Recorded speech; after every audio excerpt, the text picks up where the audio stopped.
saya akan mencoba mempresentasikan hasil karya saya sendiri, yaitu kurikulum pendidikan karakter. Nah, kenapa sih saya memilih tema kurikulum pendidikan karakter? Yang pertama, saya telah melakukan observasi ke beberapa sekolah, yaitu sekolah dasar dan sekolah SMP. Dan saya menemukan karakter-karakter pendidikan menurut saya mereka sangat mengkhawatirkan. Kita bisa melihat secara langsung ataupun kita bisa menyaksikan melalui media-media, baik media cetak, media televisi dan lain sebagainya. Kemudian alasan saya yang kedua menghadirkan kurikulum ini, saya teringat kepada Profesor Samsi Yusuf LN dalam landasan bimbingan dan konseling. Beliau mengatakan ada 3 komponen dalam pendidikan yang tidak bisa dipisahkan. Yang pertama yaitu manajerial. Manajerial yang di sini yang dimaksud adalah memiliki ketua yayasan, memiliki kepala sekolah, memiliki staf-staf lain yang di luar akademik yang mengurusi peserta didik tersebut agar mereka mampu melaksanakan tugas-tugas dalam pendidikannya dengan baik. Kemudian yang kedua yaitu akademik, tim akademik. Di sini ada guru-guru mata pelajaran dan lain sebagainya. Yang ketiga yaitu bimbingan. Nah, yang ingin saya soroti yaitu tentang bimbingan. Banyak orang yang lalai tentang bimbingan ini. Nah, maka dari itu, dari bimbingan ini terkerucutlah yaitu pendidikan karakter. Pendidikan karakter yang saya buat itu ada 4 komponen. Yang pertama religius. Kenapa ada religius? Karena negara kita adalah negara beragama. Tidak ada komunis di negara kita. Bahkan filosofi bangsa kita yaitu Pancasila, sila pertama dikatakan ketuhanan yang Maha Esa. Artinya kita harus beragama.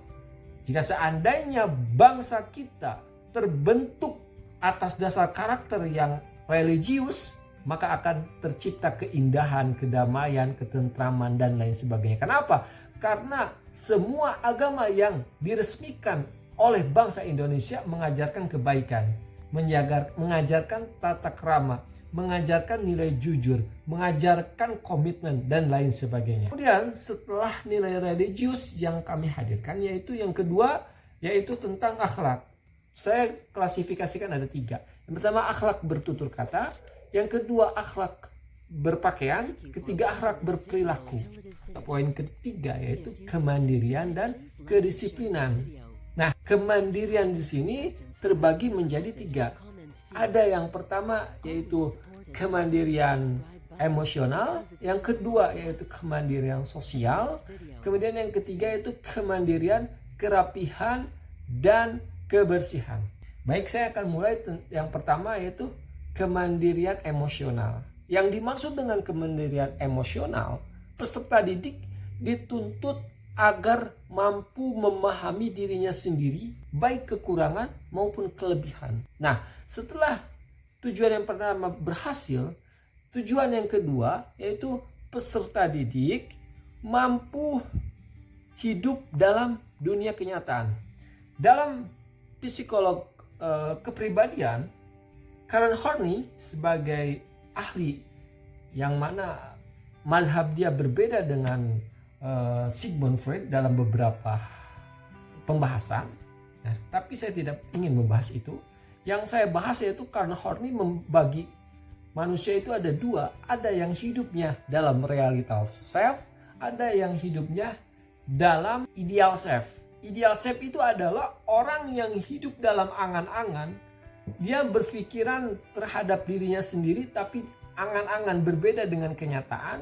Dan dia meyakini bahwasanya dia hidup dalam angan-angan tersebut. Padahal tidak. Itu namanya ideal self. Adapun realitas self adalah individu yang hidup dalam keadaan nyata.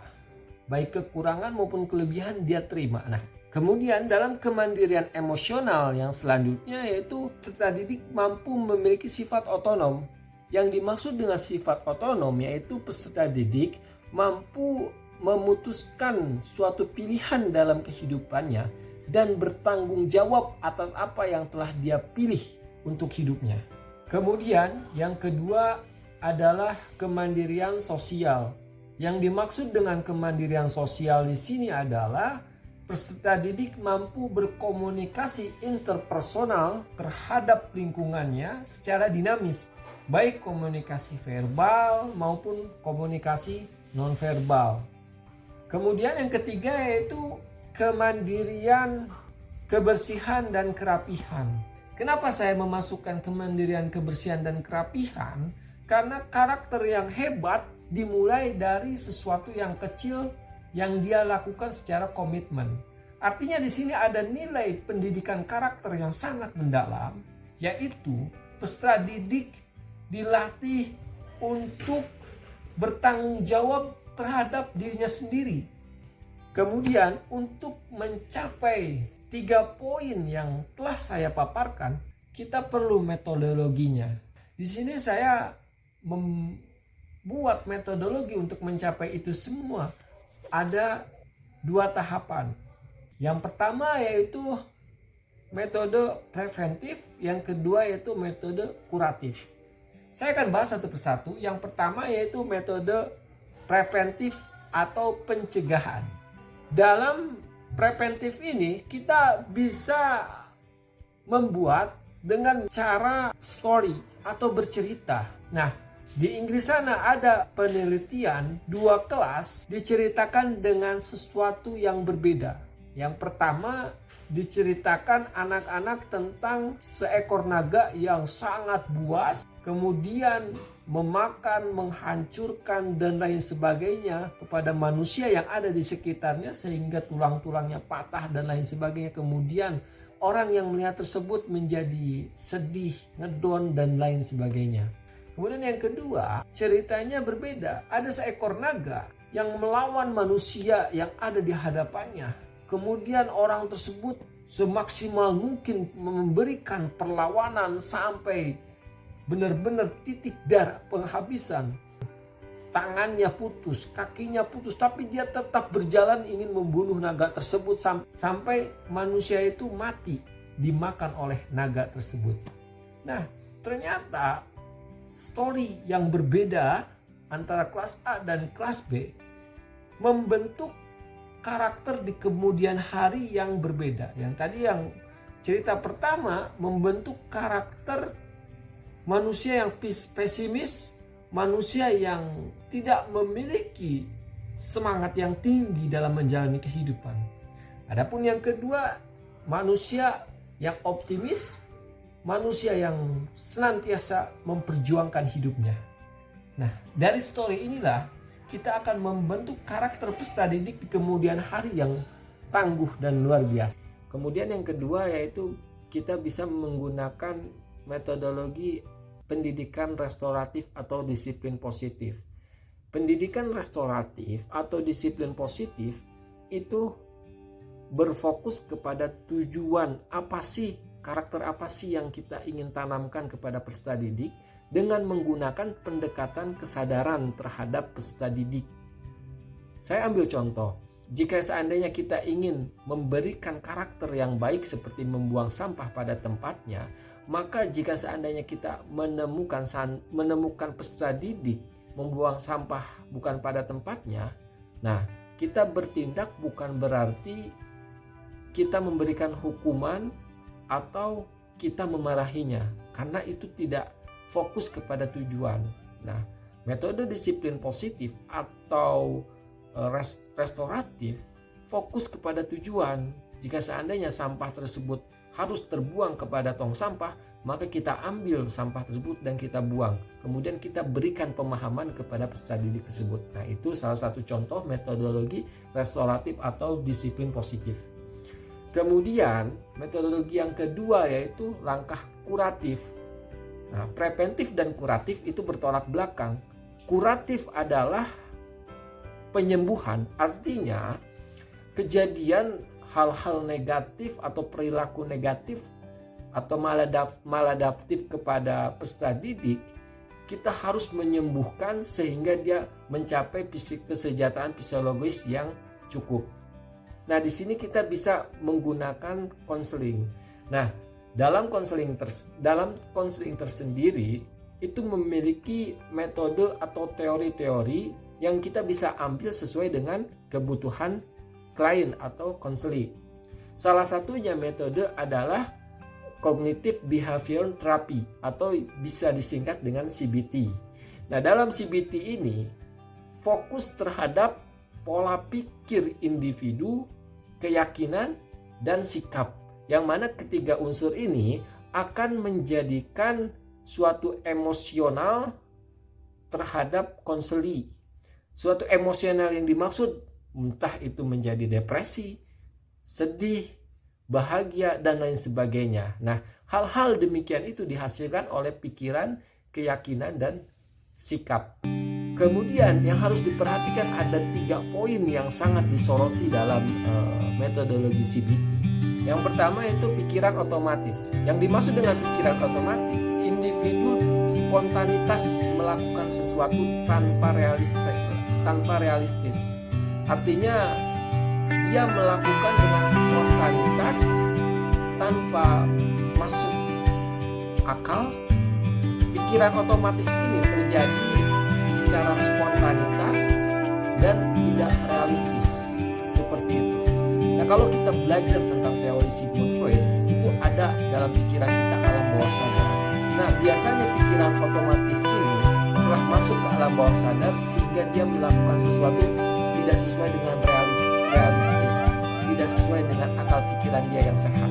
Dalam pola pikir ini ada beberapa hal yang penting. Yang pertama, komunikasi intrapersonal yang negatif, artinya dia berkomunikasi dengan dirinya sendiri tapi sesuatu yang negatif. Kemudian yang kedua, mendramatisir apa yang telah terjadi terhadap dia. Hal yang sepele menjadi besar luar biasa. Kemudian dia membaca pikiran orang lain dengan interpretasi negatif. Jadi melihat orang lain dengan kacamata yang negatif seperti itu. Kemudian dia pun memandang kehidupannya dengan meramal. Artinya meramal di sini adalah dia memprediksi kehidupannya tanpa ada bukti yang jelas. Nah, ini salah satu pikiran otomatis. Kemudian yang kedua, dalam teori CBT ini ada namanya distorsi kognitif. Nah, di sini para ahli mengatakan ada yang 13, ada yang 17, memang banyak sekali. Saya simpulkan, arti distorsi kognitif adalah pikiran yang terpenjara. Dia tidak melihat sesuatu dengan komprehensif dan dengan bijak atau dengan subjektif seperti itu. Kemudian yang ketiga dalam konseling CBT yang harus diperhatikan adalah keyakinan yang mendasar. Nah, keyakinan yang mendasar ini sangat susah kita rubah karena telah menjadi keyakinan di dalam hati yang akan menimbulkan perilaku-perilakunya sesuai dengan apa yang dia yakini. Seperti itu. Nah, keyakinan yang mendasar ini ada 3 poin. Yang pertama, keyakinan terhadap diri sendiri. Yang kedua adalah keyakinan terhadap orang lain. Yang ketiga adalah keyakinan terhadap dunia. Yang saya bahas di sini ada hal yang negatif atau bisa kita sebut sesuatu yang maladaptif. Yang pertama, keyakinan terhadap diri sendiri seperti menganggap dirinya itu adalah orang yang bodoh seperti itu. Padahal itu tidak terbukti. Kemudian yang kedua yaitu pemikiran dasar terhadap orang lain.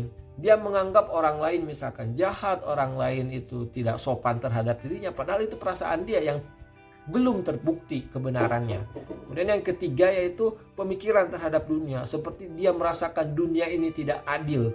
Dunia ini membuat hidup saya susah. Dunia ini berpihak kepada orang lain. Dunia ini hanya memberikan kesusahan terhadap dirinya. Nah, hal-hal demikian yang menjadi keyakinan dasar bisa mempengaruhi perilaku atau kesejahteraan fisiologis. Kemudian untuk solusi banyak sekali. Ada namanya solusi rekonstruksi kognitif. Artinya keyakinan negatif tadi kita bantah, kita tantang dengan keyakinan-keyakinan positif yang memiliki argumen-argumen kuat sehingga menghancurkan keyakinan yang negatif seperti itu. Nah, itu salah satu teori konseling CBT. Dan di sana ada teori-teori lain seperti Gestalt dan lain sebagainya.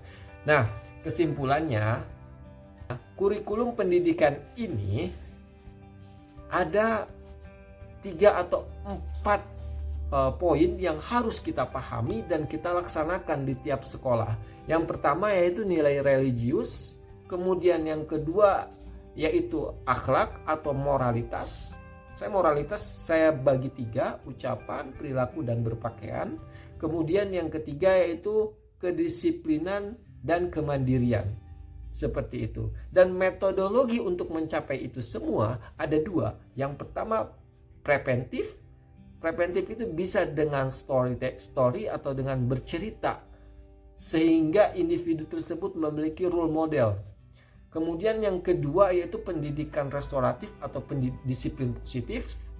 Nah, seperti itu. Kemudian untuk metodologi kuratif atau penyembuhan, kita bisa menggunakan konseling. Nah, konseling ini banyak sekali teori-teori yang bisa kita ambil sesuai dengan kebutuhan peserta didik. Demikian kurikulum yang saya buat. Terima kasih atas perhatiannya. Wassalamualaikum warahmatullahi wabarakatuh.